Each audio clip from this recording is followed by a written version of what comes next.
નમસ્કાર બાળકો, સૌ મજામાં ને? જો વિદ્યાર્થી મિત્રો, આપણે ગયા લેક્ચરમાં ત્રિઅંગી વિશે સવિસ્તાર અભ્યાસ કરી ગયા. હવે વનસ્પતિ સૃષ્ટિનું ચોથું જૂથ જોઈએ, એ છે અનાવૃત બીજધારી. જો આ બે શબ્દો વચ્ચે ઘણા બધા વિદ્યાર્થીઓને કન્ફ્યુઝન રહેતું હોય, અનાવૃત બીજધારી અને આવૃત બીજધારી. તો પેલા આપણે બંને શબ્દોને સારી રીતે સમજી લઈએ.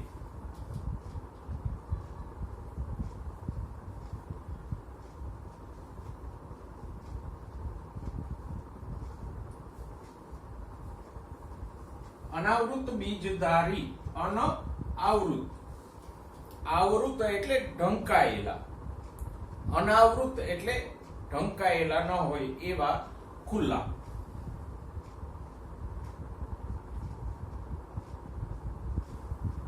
અને આવૃત બીજધારી એટલે તો કે ઢંકાયેલા બીજવાળી. તો અનાવૃત શબ્દનો જ અર્થ થાય ખુલ્લા, ઢંકાયેલ ન હોય એવા, અને આવૃત શબ્દનો અર્થ થાય ઢંકાયેલા બીજ હોય એવા. જો આપણા સામાન્ય જ્ઞાનને આધારે આપણે સમજીએ તો આવૃત બીજધારીમાં બીજ ઢંકાયેલા હોય. શેનાથી ઢંકાયેલા હોય? તમે જરા કોઈ બીજની કલ્પના કરો, કોઈ પણ વનસ્પતિના, તો આપણે જાણીએ છીએ કે બીજ ફળ વડે ઢંકાયેલા હોય. મગફળીના બીજ લ્યો તો આપણે ભણી ગયા, એની ફરતે પણ ફલાવરણ હોય, પ્રકરણ નંબર 5 માં. પછી બીજા કોઈ પણ બીજ લ્યો તમે, તો દરેક બીજની ફરતે ફલાવરણ કે ફળ હોય. તો આમ અહીંયા બીજ ફલાવરણથી ઢંકાયેલા છે, માટે આપણે એને શું કીધું? આવૃત બીજધારી. બીજ ફલાવરણ વડે આવૃત છે, તો એ આવૃત બીજધારી. અનાવૃત બીજધારીમાં ફલાવરણ ના હોય, એટલે બીજ કેવા હશે? ખુલ્લા હશે.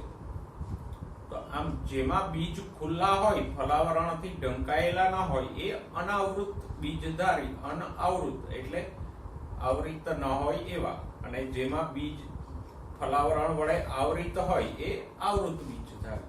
તો બે શબ્દોમાં જ એનો અર્થ કે વ્યાખ્યા છુપાયેલી છે. પણ ધ્યાનમાં એ રાખજો કે બીજ આવૃત હોય તો શેના વડે આવૃત હોય? તો કે ફલાવરણ વડે. તો આમ અનાવૃત બીજધારીમાં ફલાવરણ નથી હોતું, એટલે બીજ ખુલ્લા હોય. તો આ એની વ્યાખ્યા છે.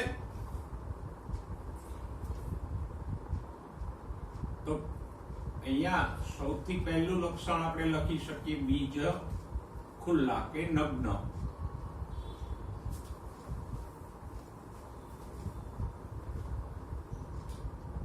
એનું કારણ શું છે? બીજ ખુલ્લા શા માટે?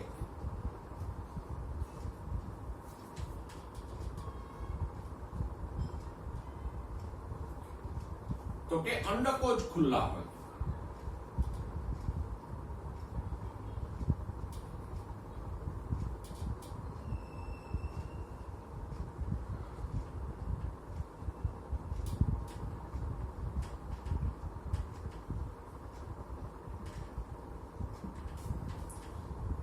આપણે ભણી ગયા 5મા ચેપ્ટરમાં કે બીજ શેમાંથી ઉત્પન્ન થાય? તો કે અંડકમાંથી બીજ ઉત્પન્ન થાય.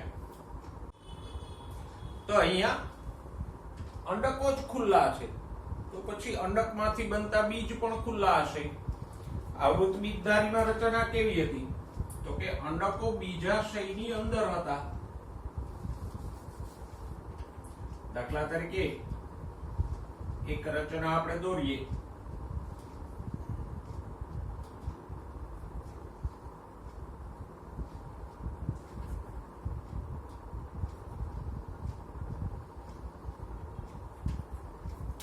આ બીજાશય છે, અને બીજાશયની અંદર આ અંડક આવેલું છે. તો હવે આગળ જતા અંડક બીજમાં ફેરવાશે.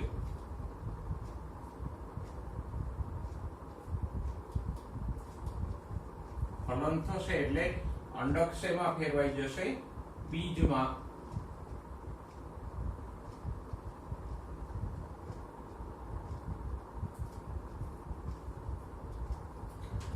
અને બીજાશયની દિવાલ શેમાં ફેરવાઈ જશે?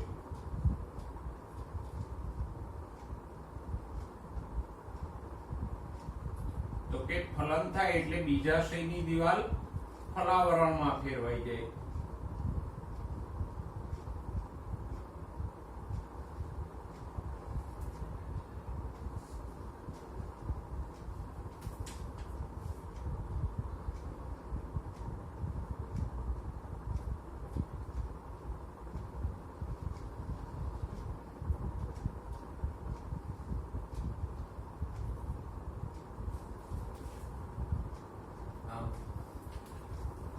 તો જો અહીંયા અંડકો બીજાશયથી ઘેરાયેલા છે તો પછી બીજ ફલાવરણથી આવૃત હોય, જ્યારે અનાવૃત બીજધારીમાં અંડકો જ ખુલ્લા હોય તો પછી બીજ પણ ખુલ્લા આવશે. એક અનાવૃત બીજધારીનું મહાબીજાણુ પર્ણ આપણે દોરી જોઈએ.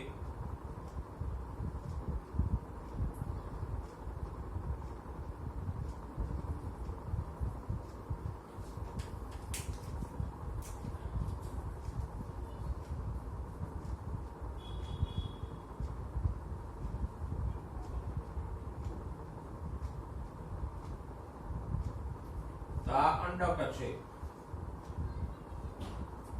તમે અહીંયા જોઈ શકો છો કે અંડક જ ખુલ્લું છે. તો હવે આ અંડકમાંથી બીજ બનશે તો એ પણ ખુલ્લા જ હશે.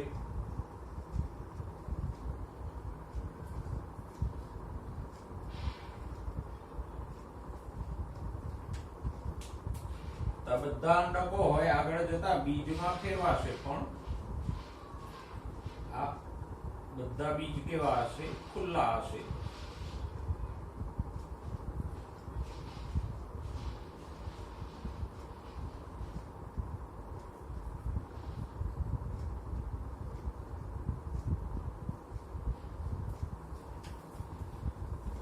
તો બંને વચ્ચેનો તફાવત આપણે જોઈ શકીએ કે આવૃત બીજધારીમાં અંડકો બીજાશયથી ઢંકાયેલા હોય માટે ફલન પછી અંડકમાંથી જે બીજ બને છે એ ફલાવરણ વડે આવરિત હોય, અને બીજ ફલાવરણથી આવરિત છે માટે આપણે એને આવૃત બીજધારી કહીએ. અનાવૃત બીજધારીમાં અંડકો જ ખુલ્લા છે, એની ફરતે બીજાશય નથી માટે અંડકમાંથી જે બીજ બનશે એ પણ ખુલ્લા હશે, અને ખુલ્લા એટલે અનાવૃત. તો આમ આ બે વચ્ચેનો પાયાનો તફાવત ખાસ ખ્યાલમાં રાખજો. જ્યાં સુધી કોઈ પણ વિષયમાં તમારું બેઝિક કે ફંડામેન્ટલ ક્લિયર ના હોય ત્યાં સુધી આગળ સમજવું મુશ્કેલ થાય, અને આપણા ફંડા ક્લિયર ના હોય એટલે આપણે પછી આગળ જતા ગોખણ પટ્ટી કરીએ. પણ આવી બધી નાની નાની પાયાની બાબત તો જે હું તમને શીખવાડું છું વારંવાર રિપીટ કરીને, એનું કારણ એ છે કે જો આ બધી વસ્તુઓને સમજી અને યાદ રાખી લો તો આગળ ઉપર તમને સમજવું ઘણું બધું સહેલું પડી જાય. ઓકે, તો આ આકૃતિઓને પણ તમારી નોટબુકમાં દોરી લેજો જેથી કરીને સમજ પડે. આ આવૃત બીજધારી, આ અનાવૃત બીજધારી છે.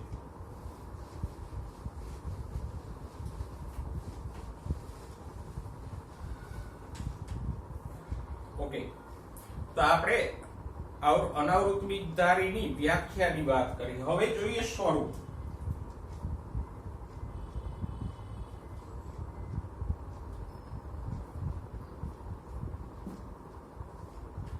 તો અનાવૃત બીજધારીઓ મોટા ભાગની વૃક્ષ સ્વરૂપની છે.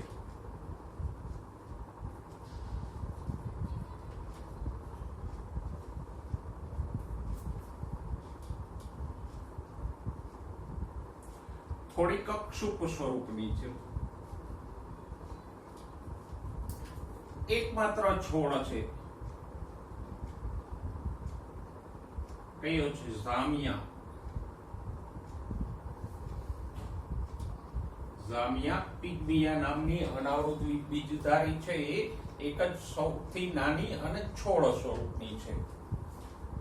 મોટા ભાગે અનાવૃત બીજધારીમાં વૃક્ષો જ છે. જે શંકુ આકારના વૃક્ષો આપણે જોઈએ છીએ બર્ફીલા પ્રદેશોમાં, એ બધા શું છે? અનાવૃત બીજધારી છે. પછી ક્રિસમસ ટ્રી આપણે જોઈએ તો એ પણ અનાવૃત બીજધારી છે. ઓકે, અને સૌથી મોટું વૃક્ષ રેડવુડ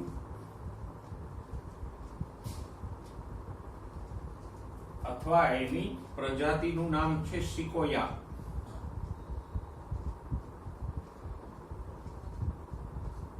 એ સૌથી મોટું વૃક્ષ છે. પૃથ્વી ઉપર કોઈ સૌથી વિશાળ વૃક્ષ હોય તો એ કયા છે? રેડવુડ કે સિકોયાના.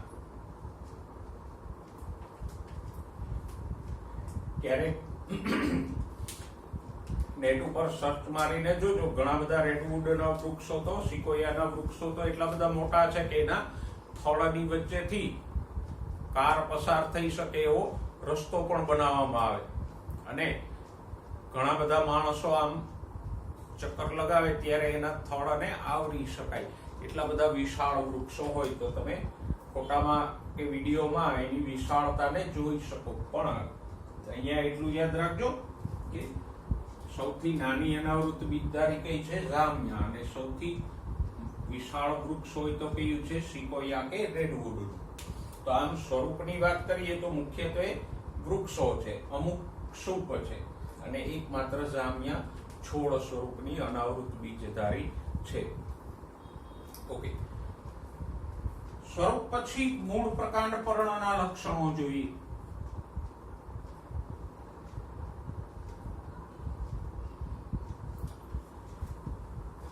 તો મૂળ સામાન્ય રીતે સોટીમય છે. સોટીમય અને તંતુમય મૂળ તંત્ર આપણે 5મા ચેપ્ટરમાં ભણી ગયા.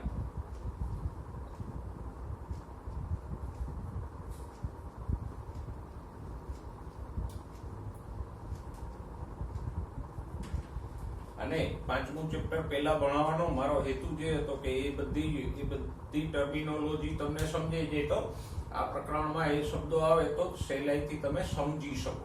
તો મૂળતંત્ર સોટીમય છે એ સારી બાબત છે, પણ કેટલીક પ્રજાતિઓમાં મૂળ અને ફૂગનું સહજીવન, જેને કવક મૂળ કહેવાય, એ જોવા મળે. દાખલા તરીકે પાઇનસ સહિતની અનાવૃત બીજધારીમાં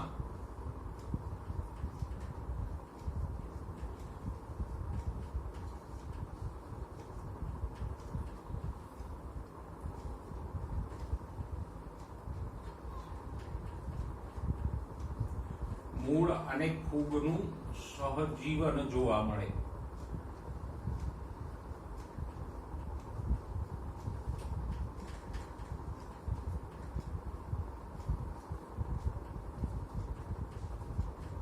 અને આ સહજીવનને આપણે શું કહીએ? કવક મૂળ અથવા માઇકોરાઇઝા.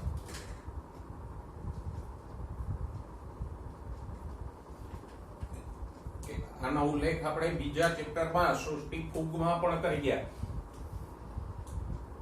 તો અહીંયા વનસ્પતિનું મૂળ અને ફૂગ બે એકબીજાને લાભ થાય એવી રીતે જીવે છે, તો આપણે એને શું કહીએ? સહજીવન. શું લાભ થાય? તો કે મૂળ ફૂગને ખોરાક આપે, જ્યારે ફૂગ મૂળને ખનિજો અને પાણી શોષવામાં મદદરૂપ થાય.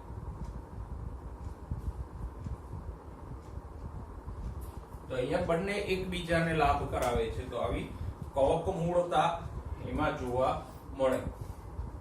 ઓકે, સાયકસમાં બીજા એક પ્રકારનું સહજીવન જોવા મળે કે જ્યાં સાયકસમાં જમીનની નજીક વિશિષ્ટ પ્રકારના મૂળ હોય.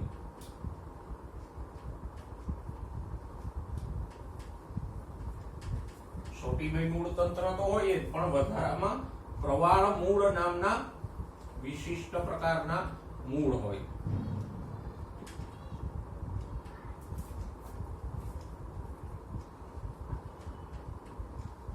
અને એની અંદર સાયનોબેક્ટેરિયા એટલે કે નીલહરિત લીલ સહજીવન વિતાવે.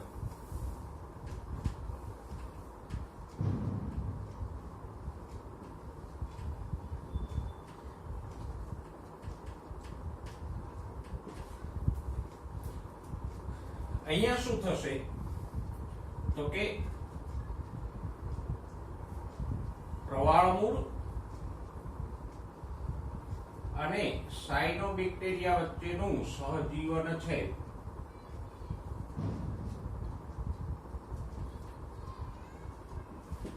તો અહીંયા આ સાયનોબેક્ટેરિયાઓ મૂળને નાઇટ્રોજન શોષીને આપશે, જ્યારે પ્રવાળ મૂળ સાયનોબેક્ટેરિયાને ખોરાક આપશે. તો આ પ્રવાળ મૂળ શું આપે છે? સાયનોબેક્ટેરિયાને ખોરાક અને રહેઠાણ આપે છે, જ્યારે સાયનોબેક્ટેરિયા મૂળને શું આપે છે? નાઇટ્રોજન સ્થાપન કરી અને નાઇટ્રોજન આપે છે. જેમ સીબી કુળની વનસ્પતિઓમાં મૂળગંડિકામાં રાઇઝોબિયમ નામના બેક્ટેરિયા સહજીવન વિતાવે અને વનસ્પતિને નાઇટ્રોજન આપે છે, એમ અહીંયા પ્રવાળ મૂળમાં રાઇઝોબિયમને બદલે સાયનોબેક્ટેરિયાનું સહજીવન છે. તો અહીંયા મૂળમાં બે પ્રકારના સહજીવન જોવા મળે. કયા? એક તો પાઇનસ જેવામાં ફૂગનું સહજીવન હોય એને કહેવાય કવક મૂળ, અને કવક મૂળમાં કયા લાભ થાય છે? તો કે મૂળ ફૂગને ખોરાક આપે છે, ફૂગ મૂળને પાણી અને ખનિજો આપે છે. જ્યારે બીજું તો કે સાયકસ જેવી વનસ્પતિના પ્રવાળ મૂળમાં સાયનોબેક્ટેરિયા સહજીવન વિતાવે. અહીંયા પ્રવાળ મૂળ સાયનોબેક્ટેરિયાને રહેઠાણ અને ખોરાક આપે છે, જ્યારે સાયનોબેક્ટેરિયા વનસ્પતિને નાઇટ્રોજન પૂરો પાડે છે. તો મૂળના આ બંને સહજીવનને ખાસ નોંધી લેજો. ઓકે,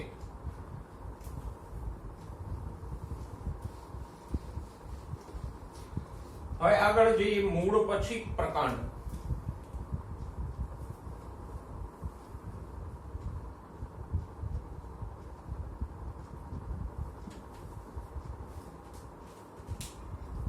ઘણી વનસ્પતિઓમાં પ્રકાંડ શાખિત હોય.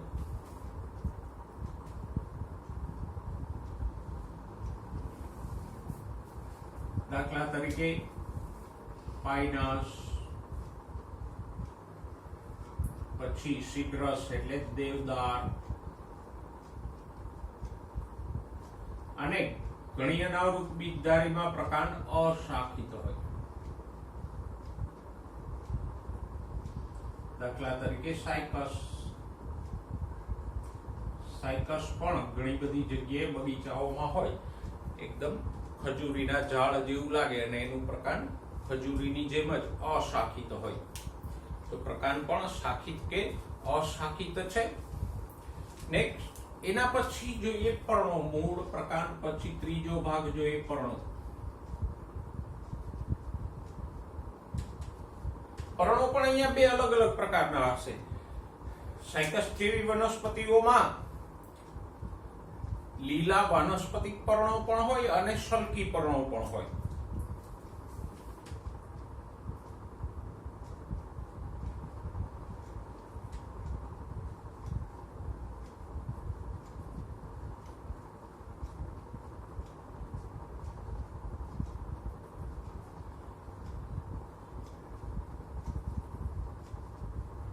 અને બીજા પ્રકારના પર્ણો હોય સલ્કી પર્ણો.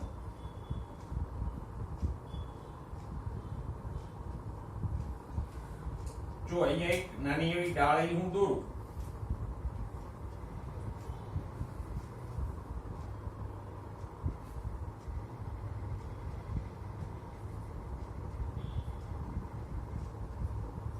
પાઇનસની તો કઈક રચના આવી હશે. પાઇનસમાં વાનસ્પતિક પર્ણો આવા સોયાકાર હોય, આ પાતળા પાતળા, અને ઝુમખામાં હોય. તો આ થયા વાનસ્પતિક પર્ણો.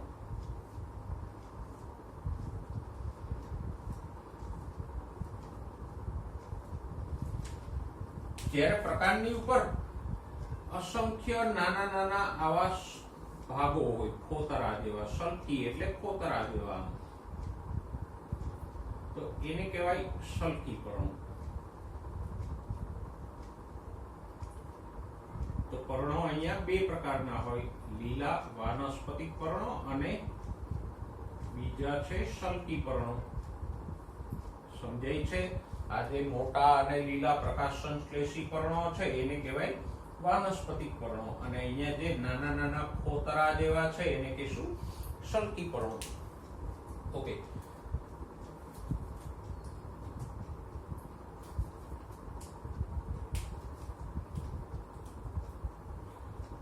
હવે વાનસ્પતિક પર્ણો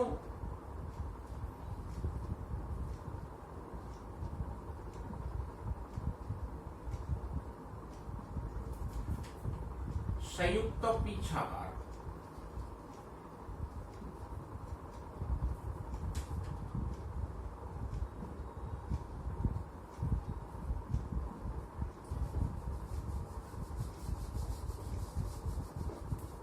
શેમાં હોય? દાખલા તરીકે સાયકસમાં. સંયુક્ત પીછાકાર પર્ણ આપણે 5મા ચેપ્ટરમાં ભણી ગયા કે જ્યાં એક પત્રાક્ષ એટલે કે દાંડીની બંને બાજુએ આમ પીછાની જેમ પર્ણિકાઓ હોય, જેમ કે નાળિયેરીના પર્ણો, ખજૂરીના પર્ણો, કે જેમાં એક દાંડીની બે બાજુએ આમ પીછાની જેમ પર્ણિકાઓ હોય. તો સાયકસમાં પણ આવા સંયુક્ત પીછાકાર પર્ણો હશે. જ્યારે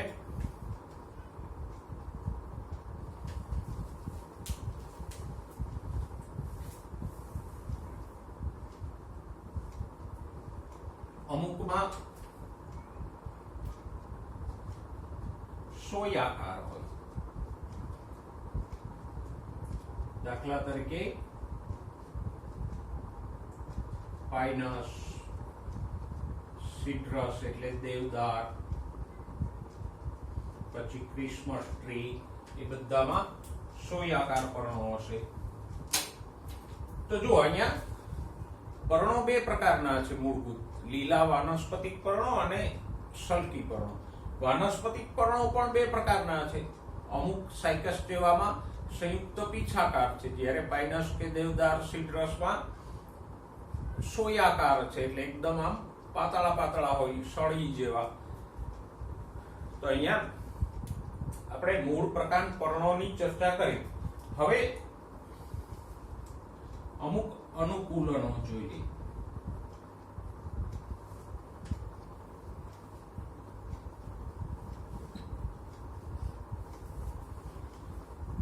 મોટાભાગની અનાવૃત બીજધારીઓ છે ઠંડા પ્રદેશોમાં થાય. હિમાલય જેવા પર્વતોમાં કે યુરોપના ઠંડા ભાગોમાં જે શંકુદ્રુમના વૃક્ષો છે એ શું છે તો કે અનાવૃત બીજધારીના જ જંગલો છે, જેમાં આમ શંકુ આકારના વૃક્ષો આપણને જોવા મળે. તો આવા ઠંડા પ્રદેશમાં જીવવા માટે આ વનસ્પતિઓએ અમુક અનુકૂલનો વિકસિત કર્યા છે. અને આ અનુકૂલનો કોના જેવા છે તો કે મરુ નિવાસી એટલે શુષ્ક પ્રદેશની વનસ્પતિઓ જેવા. તો આવું કેમ? મરુ એટલે રણ પ્રદેશની વનસ્પતિ જેવા અનુકૂલનો આ ઠંડા પ્રદેશની વનસ્પતિઓ શા માટે દર્શાવે છે? તો કે વધારે પડતી ઠંડી હોય એટલે વાતાવરણ સૂકું હોય, સાથે સાથે જમીનમાં જે પાણી હોય એ થીજી ગયેલું હોય, અને આવું પરમાફ્રોસ્ટ પ્રકારનું થીજી ગયેલું પાણી શોષવું મુશ્કેલ થાય. તો આવી વનસ્પતિઓને સૂકા વાતાવરણમાં અને ઠંડા વાતાવરણમાં રહેવું પડે. જમીનનું પાણી થીજી ગયેલું હોય તો પાણી જમીનમાંથી ઓછું મળે, સામે પક્ષે વાતાવરણ સૂકું અને ઠંડુ છે તો બાષ્પોત્સર્જનનું પ્રમાણ પણ વધારે રહેશે.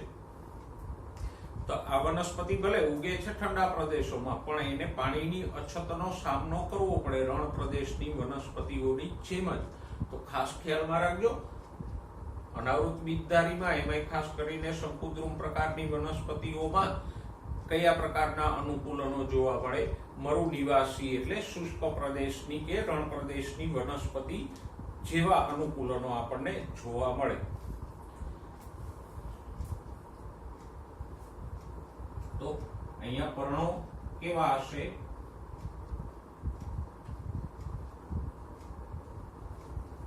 નીચું તાપમાન, પછી ઓછો ભેજ,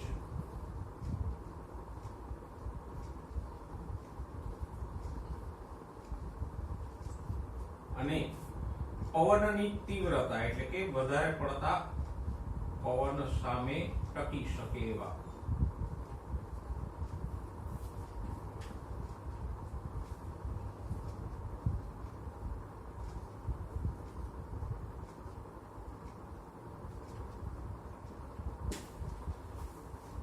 તો રણ પ્રદેશની વનસ્પતિઓને પણ આ જ મુશ્કેલી હોય, ત્યાં ઊંધું હોય, ઊંચું તાપમાન, ભેજનું પ્રમાણ ઓછું હોય અને ખુલ્લો પ્રદેશ હોય એટલે પવનની તીવ્રતા હોય.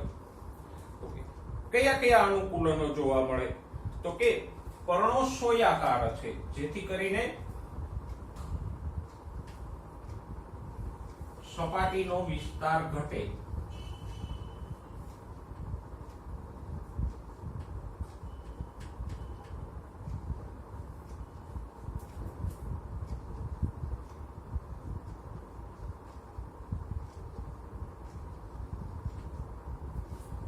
અને પર્ણની સપાટીનો વિસ્તાર જેટલો ઓછો એટલું જ બાષ્પોત્સર્જન ઓછું. બાષ્પોત્સર્જન એટલે પર્ણો વરાળ સ્વરૂપે જે પાણી ગુમાવે.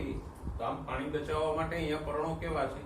સોયાકાર છે. સાથે સાથે પર્ણો સોયાકાર છે એટલે પવનની તીવ્રતા સામે પણ ટકી રહે. ઓકે, નેક્સ્ટ, પર્ણો પર જાડું ક્યુટિકલનું આવરણ.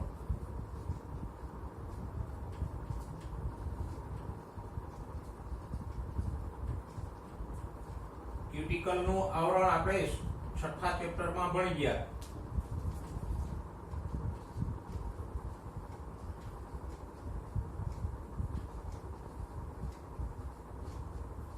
કે ક્યુટિકલ એક મીણ જેવો પદાર્થ છે અને એના આવરણથી પાણીનો વ્યય અટકે.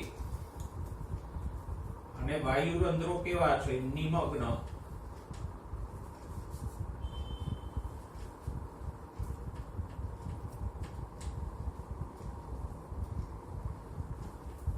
નિમગ્ન એટલે ખાડામાં. આમ પર્ણની સપાટી હોય તો પર્ણની સપાટીમાં એક ખાડો આવેલો હોય અને ખાડાના તળિયે વાયુરંધ્ર આવેલું હોય તો એને કહેવાય નિમગ્ન. તો જો અહીંયા પર્ણો સોયાકાર છે, એની ઉપર જાડું ક્યુટિકલનું આવરણ છે અને વાયુરંધ્રો નિમગ્ન છે. તો આ ત્રણેય અનુકૂલનો વનસ્પતિને બાષ્પોત્સર્જનથી પાણીનો વ્યય ઘટાડવામાં મદદરૂપ થાય. અને બાષ્પોત્સર્જન ઘટાડવા માટેના અનુકૂલનો મોટે ભાગે શુષ્ક પ્રદેશની વનસ્પતિઓમાં જોવા મળે. એટલે જ આપણે કીધું ને કે આ વનસ્પતિઓ પણ કેવા અનુકૂલનો ધરાવે છે? શુષ્ક પ્રદેશની વનસ્પતિઓ જેવા જ. તો જો અનાવૃત બીજધારીના વાનસ્પતિક લક્ષણોનો અભ્યાસ આપણે કર્યો કે સૌથી પહેલા તો એમાં બીજ ખુલ્લા હોય, ફલાવરણથી આવૃત નથી હોતા એટલે આપણે એને અનાવૃત બીજધારી કહીએ. બીજ ખુલ્લા શા માટે છે? તો કે બીજ જેમાંથી બને છે એ અંડકો જ ખુલ્લા છે, બીજાશયથી આવૃત નથી. એટલે અંડકો ખુલ્લા છે તો એમાંથી બનતા બીજ પણ ખુલ્લા છે એટલે આપણે અનાવૃત બીજધારી કીધું. સ્વરૂપ કેવું છે? તો કે મોટા ભાગે વૃક્ષ છે, થોડાક ક્ષુપ છે અને અપવાદ રૂપે જામિયા છોડ સ્વરૂપની છે. વૃક્ષોની વાત કરો તો રેડવુડ કે સિકોયા જેવા મહાકાય વૃક્ષો અનાવૃત બીજધારીમાં આવે. મૂળ પ્રકાંડ પર્ણના લક્ષણો તો કે મૂળમાં ખાસ પાઇનસ જેવી અનાવૃત બીજધારીમાં કવક મૂળતા જોવા મળે કે જે ફૂગ સાથેનું સહજીવન છે. સાયકસ જેવી અનાવૃત બીજધારીના પ્રવાળ મૂળમાં સાયનોબેક્ટેરિયાનું સહજીવન જોવા મળે. બંને સહજીવનમાં શેનો લાભ થાય છે એ આપણે નોંધ્યું હતું, એને પણ તમારી નોટમાં આની સાથે જ નોંધી લેજો. પ્રકાંડની વાત કરો તો પાઇનસ કે દેવદાર જેવામાં શાખિત પ્રકાંડ હોય, સાયકસ જેવામાં અશાખિત પ્રકાંડ હોય. આ પણ યાદ રાખજો કેમાં શાખિત પ્રકાંડ હોય, કેમાં અશાખિત પ્રકાંડ હોય. પર્ણો તો કે બે પ્રકારના છે. અમુક લીલા વાનસ્પતિક પર્ણો છે જે પ્રકાશ સંશ્લેષણ કરે છે અને અમુક નાના સલ્કી પર્ણો છે. વાનસ્પતિક પર્ણો પણ બે પ્રકારના છે. સાયકસમાં પીછાકાર છે, પાઇનસ દેવદાર ક્રિસમસ ટ્રીમાં સોયાકાર છે. તો એમાં કયા પર્ણો છે એ પણ યાદ રાખજો. સાયકસના પર્ણો કેવા હોય? પીછાકાર હોય, પ્રકાંડ અશાખિત હોય. તમને ગૂંચવાળા ભર્યું કરવું હોય તો આમ પણ પૂછી શકે કે અશાખિત પ્રકાંડ, પીછાકાર સંયુક્ત પર્ણો અને પ્રવાળ મૂળમાં સાયનોબેક્ટેરિયા સાથે સહજીવન ધરાવતી વનસ્પતિ જેના બીજ ખુલ્લા હોય એ કઈ? તો બધા લક્ષણોને ભેગા કરીને પણ એમસીક્યુ પૂછી લે. અનુકૂલનો તો કે શુષ્ક પ્રદેશની વનસ્પતિ જેવા અનુકૂલનો જોવા મળે, ખાસ કરીને પર્ણોમાં. કયા? તો કે પર્ણો સોયાકાર હોય, જેથી સપાટીનો વિસ્તાર ઘટે અને બાષ્પોત્સર્જન ઘટાડી શકાય. પર્ણો ઉપર જાડું ક્યુટિકલનું મીણ જેવું આવરણ હોય, જેથી બાષ્પોત્સર્જન ઘટે અને વાયુરંધ્રો નિમગ્ન એટલે કે આમ ખાડાના તળિયે હોય, એનાથી પણ બાષ્પોત્સર્જન ઘટે. તો આ હતા અનાવૃત બીજધારીના વાનસ્પતિક લક્ષણો. ઓકે, હવે જોઈએ અનાવૃત બીજધારીનું જીવન ચક્ર. ત્રિઅંગીની જેમ જ અહીંયા પણ જીવન ચક્રમાં બીજાણુજનક અવસ્થા મુખ્ય હશે.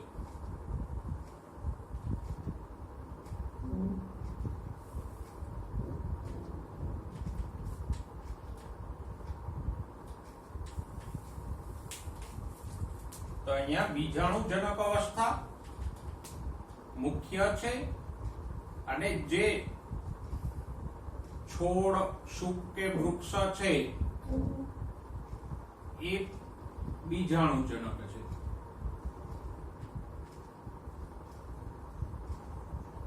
મતલબ કે અનાવૃત બીજધારીના જે વૃક્ષો હોય, શુક હોય કે છોડ હોય એ કઈ અવસ્થા છે? બીજાણુજનક. ત્રિઅંગીમાં પણ એમ જ હતું, જે છોડ હતો એ શું હતો? બીજાણુજનક. તો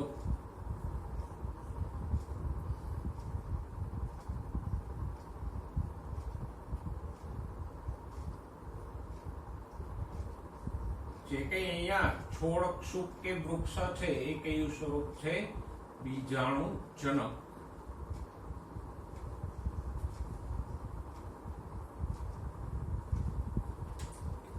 આ બીજાણુજનકની ઉપર શંકુઓ ઉત્પન્ન થાય અને શંકુમાં બીજાણુ પર્ણો હોય. જો ત્રિઅંગીમાં પણ આપણે ભણી ગયા હતા કે સેલાજીનેલા જેવી અમુક વનસ્પતિમાં બીજાણુ પર્ણો શંકુમાં ગોઠવાયેલા હોય.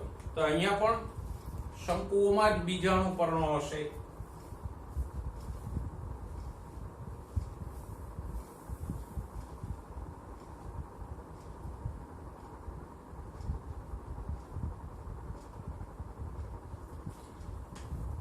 નરશંકુની અંદર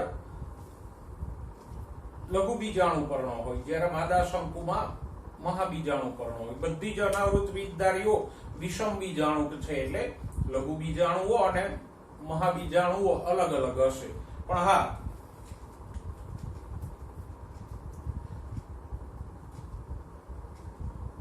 સાયકસ એકલિંગી છે, એટલે એમાં નરશંકુ અને માદા શંકુ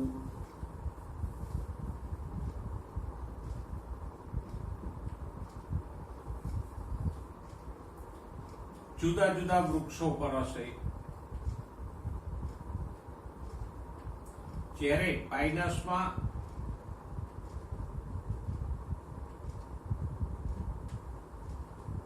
નર અને માદા શંકુ એક જ વૃક્ષ પર હશે.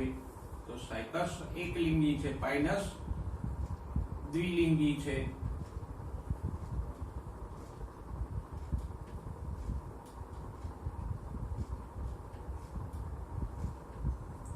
આને પણ ધ્યાનમાં રાખજો. ઓકે, એક વૃક્ષ ઉપર ઉત્પન્ન થાય કે અલગ અલગ વૃક્ષ ઉપર ઉત્પન્ન થાય? શંકુની અંદર શું હોય? તો કે બીજાણુ પર્ણો હોય.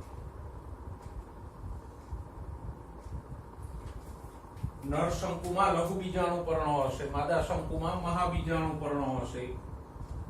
તો આપણે ટૂંકમાં લખીએ લઘુ બીજાણુ પર્ણો અને માદા શંકુમાં હોય મહાબીજાણુ પર્ણો.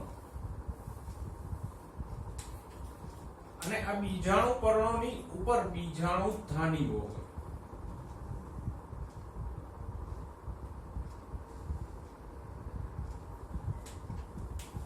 લઘુ બીજાણુ પર્ણો ઉપર અનેક લઘુ બીજાણુ ધાની હોય.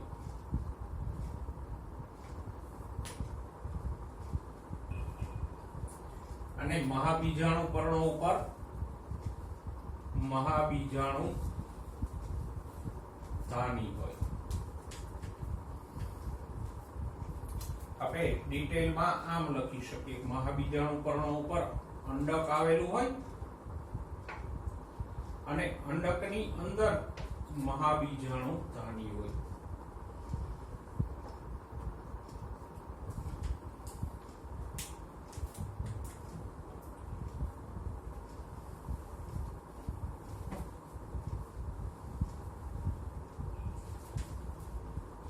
તો અહીંયા બીજાણુજનક છોડ ઉપર શંકુઓ ઉત્પન્ન થાય. શંકુમાં બીજાણુ પર્ણો હોય, એની અંદર બીજાણુ પર્ણો ઉપર બીજાણુ ધાનીઓ આવેલી હોય અને આ બીજાણુ ધાનીઓમાં જે બીજાણુ માતૃકોષ હોય એનું અર્ધીકરણ થશે.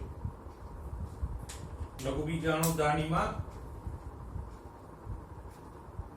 લઘુ બીજાણુ માતૃકોષ હશે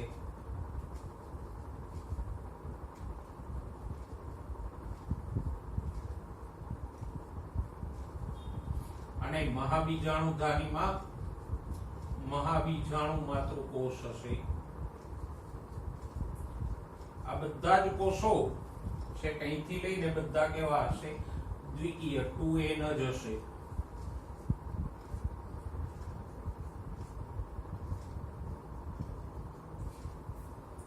પછી આ બીજાણુ ધાનીમાં રહેલા બીજાણુ માતૃકોષોનું અર્ધીકરણ થાય.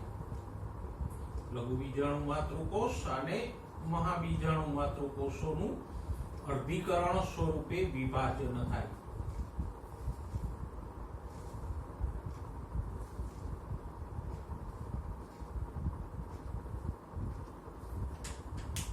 તો લઘુ બીજાણુ માતૃકોષ છે તો સ્વાભાવિક રીતે જ હવે એ લઘુ બીજાણુ ઉત્પન્ન કરશે અને મહાબીજાણુ માતૃકોષ છે તો એ શું ઉત્પન્ન કરશે? મહાબીજાણુ. તો આમાંથી ઉત્પન્ન થશે લઘુ બીજાણુ.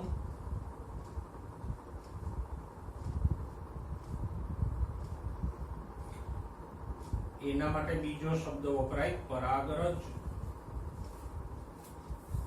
આમ લઘુ બીજાણુ પર્ણો ઉપર જે લઘુ બીજાણુ ધાની હોય એમાં પરાગરજ કે લઘુ બીજાણુ ઉત્પન્ન થશે અને અહીંયા ઉત્પન્ન થશે મહાબીજાણુ.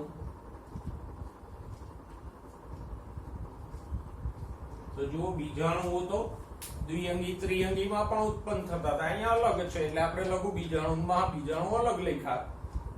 અધરવાઇઝ બીજાણુઓ તો દ્વિઅંગી ત્રિઅંગીમાં પણ હતા. હવે ઓકે, આ છોડ કે વૃક્ષ ઉપર આ બીજાણુઓ ઉત્પન્ન થાય છે માટે જ આપણે એને બીજાણુજનક કીધો. આગળ જઈએ.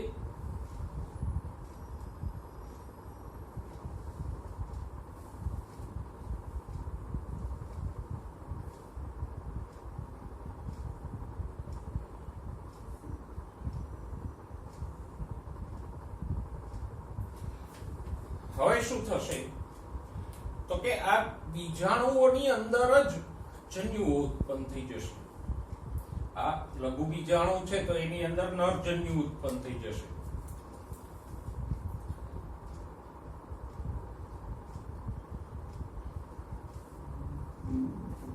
અને મહાબીજાણુની અંદર જ માદા જન્યુજનક અવસ્થા વિકાસ પામી જશે. તો અહીંયા જન્યુજનક અવસ્થા અલગ કે સ્વતંત્ર નથી, ફક્ત એક જ કોષની અંદર વિકસી જાય છે. કયા કોષમાં? તો કે નરજન્યુજનક આ પરાગરજ એટલે લઘુ બીજાણુની અંદર જ વિકસી જાય છે. માદા જન્યુજનક આ મહાબીજાણુમાં જ વિકસી જાય છે. પહેલામાં શું થતું હતું? તો કે બીજાણુમાંથી ત્રિઅંગીની વાત કરો તો બીજાણુમાંથી અહીંયા એક પૂર્વદેહ બનતો હતો અને એ પૂર્વદેહ ઉપર સ્ત્રીજન્યુધાની અને પુંજન્યુધાની બનતા હતા. એમાં માદાજન્યુ અને ચલપુંજન્યુ બનતા હતા. એટલે અહીંયા એ બે સ્ટેપ છે એ લુપ્ત થઈ ગયા છે.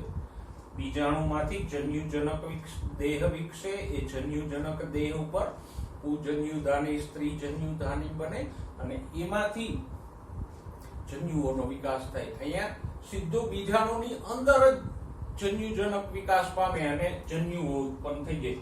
તો લઘુ બીજાણુની અંદર જ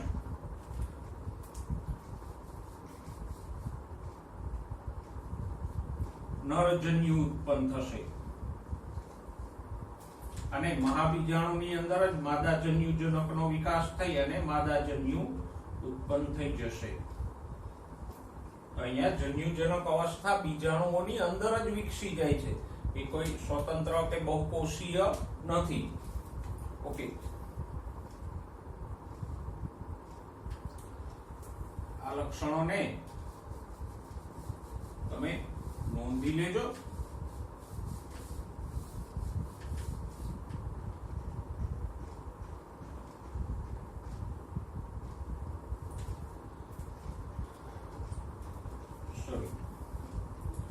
હવે આ નરજન્યુ અને માદાજન્યુ વચ્ચે ફલન થશે, એ તો સ્વાભાવિક છે.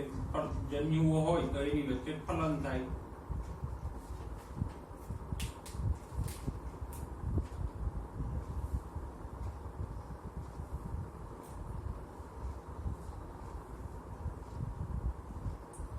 અને ફલનને પરિણામે બનશે દ્વિકીય ફલિતાંડ કે યુગ્મ નજ.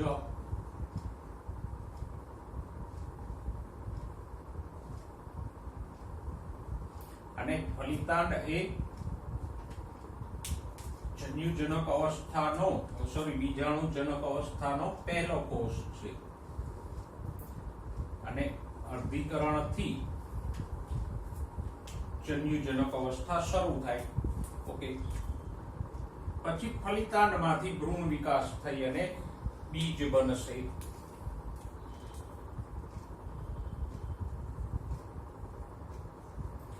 અને બીજના અંકુરણથી હતો એવો બીજાણુજનક છોડ બની જશે. તો અહીંયા પણ તબક્કાઓ તો એ જ આવ્યા, ફક્ત ફરક શું આવ્યો તો કે અહીંયા કોઈ જન્યુજનક બહુકોષીય અવસ્થા નથી, પણ જન્યુજનક સીધો જ આ બીજાણુઓની અંદર જ વિકસી જાય છે. લઘુ બીજાણુ એટલે પરાગરજમાં નરજન્યુજનકનો વિકાસ થઈને નરજન્યુ બની જાય પરાગરજમાં, જ્યારે અંડકમાં રહેલા મહાબીજાણુઓમાંથી અંડકની અંદર જ માદાજન્યુજનકનો વિકાસ થઈ જાય.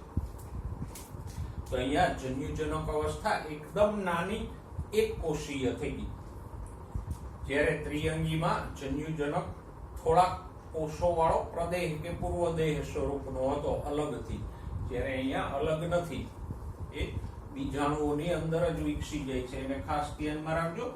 તો આટલો જે તબક્કો છે એને આપણે કહીશું જન્યુજનક.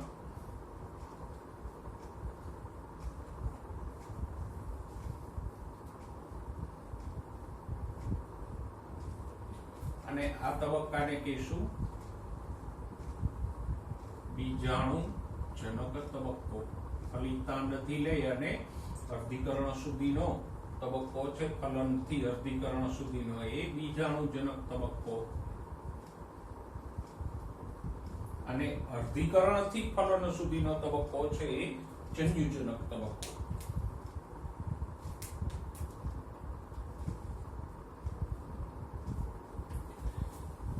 ઓકે, તો ખાસ અહીંયા મુખ્ય અવસ્થા કઈ થઈ? બીજાણુજનક, કે જે મોટા વૃક્ષ કે ક્ષુપ કે છોડ સ્વરૂપનો છે, જ્યારે જન્યુજનક અવસ્થા ગૌણ તો છે, પણ ગૌણમાં ફક્ત એક કોષીય જ છે. લઘુ બીજાણુ કે મહાબીજાણુની અંદર જ વિકાસ પામી જાય, એટલે જન્યુજનક અવસ્થા અહીંયા એકદમ ક્ષીણ થઈ ગઈ, એકદમ ટૂંકી થઈ ગઈ. ત્રિઅંગીમાં બે અવસ્થાઓ જુદી હતી, ભલે બીજાણુજનક મોટી હતી ને જન્યુજનક નાની હતી, પણ બેનું સ્વતંત્ર અસ્તિત્વ તો હતું. અહીંયા જન્યુજનક એક જ કોષ પૂરતી સીમિત થઈ ગઈ. તો આ ખાસ યાદ રાખજો. આવૃત બીજધારીમાં પણ જન્યુજનક આ જ પ્રમાણે હશે. અહીંયા થોડીક સમાનતાઓ પણ ચર્ચી લઈએ. જો આવૃત બીજધારીની રચના આપણે 5મા ચેપ્ટરમાં ભણી ગયા, પુષ્પની રચના. તો એમાં શું હતું તો કે ત્યાં લઘુ બીજાણુ પર્ણો ને બદલે શું હતું? પુકેશરો.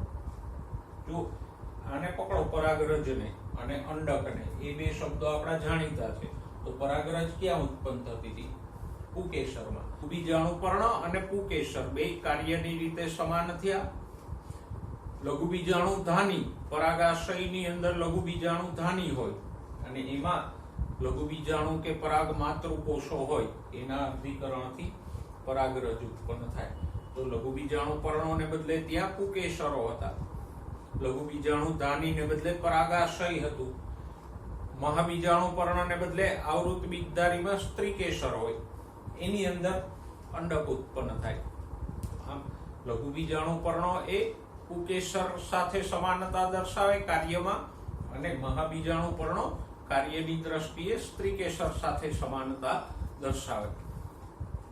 તો આપણે અનાવૃત બીજધારીનું જીવન ચક્ર સવિસ્તાર જોયું. હવે વાત કરીએ ફલનની. તો અનાવૃત બીજધારીમાં ફલન કેવી રીતે થાય?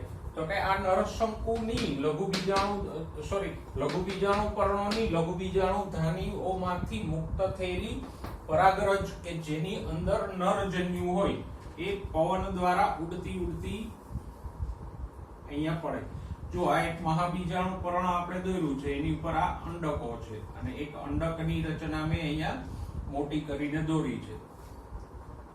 તો લઘુ બીજાણુ ધાનીઓમાંથી લઘુ બીજાણુ એટલે કે પરાગરજ અહીંયા આવશે. ક્યાં આવશે? અંડકની ઉપર. અને અંડકની અંદરના પ્રદેહમાં માદાજન્યુ હોય. પછી આ પરાગરજમાંથી એક પાતળી નલિકા લંબાય.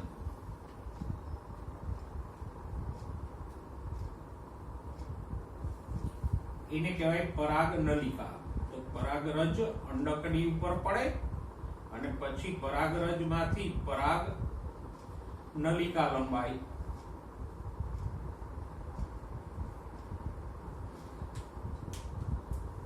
અને પરાગરજમાં રહેલો આ નરજન્યુ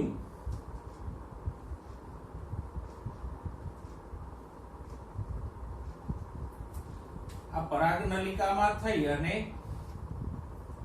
અહીંયા માદાજન્યુ સુધી પહોંચે અને ફલન કરે.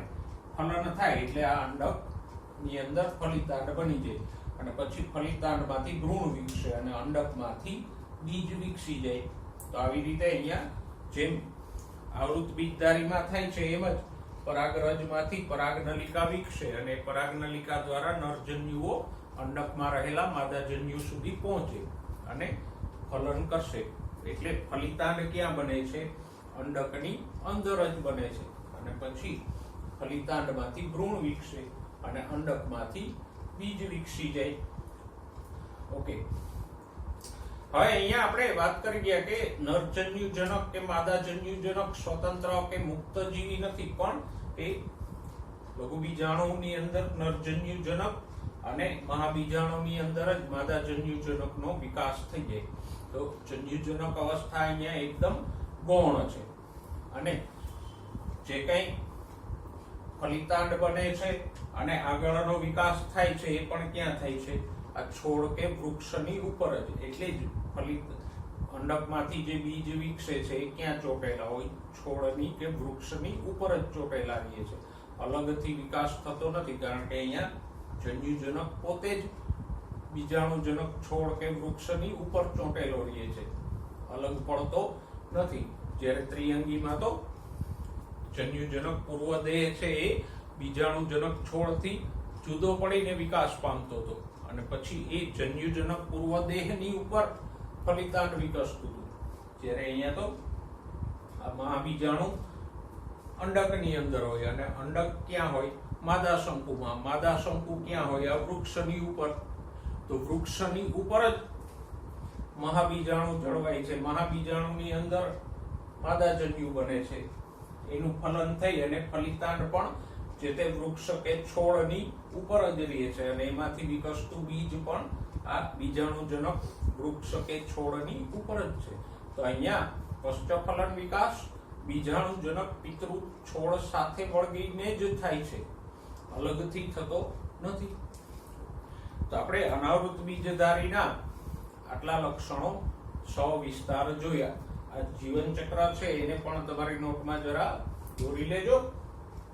શરૂઆતમાં આપણે વાનસ્પતિક લક્ષણો જોયા. વાનસ્પતિક લક્ષણોમાં ખાસ તો આપણે મૂળમાં જોવા મળતા બે પ્રકારના સહજીવન, પ્રકાંડ, શાખિત અને અશાખિત, બે પ્રકારના પર્ણો, પર્ણના અનુકૂલનો, એ બધી ચર્ચા કરી. અને પછી જીવન ચક્રની ચર્ચા કરી. નેક્સ્ટ ટાઈમ આવૃત બીજધારીના લક્ષણોની ચર્ચા સાથે ફરીવાર મળીશું. ત્યાં સુધી સ્વસ્થ રહો, મસ્ત રહો અને ભણવામાં વ્યસ્ત રહો.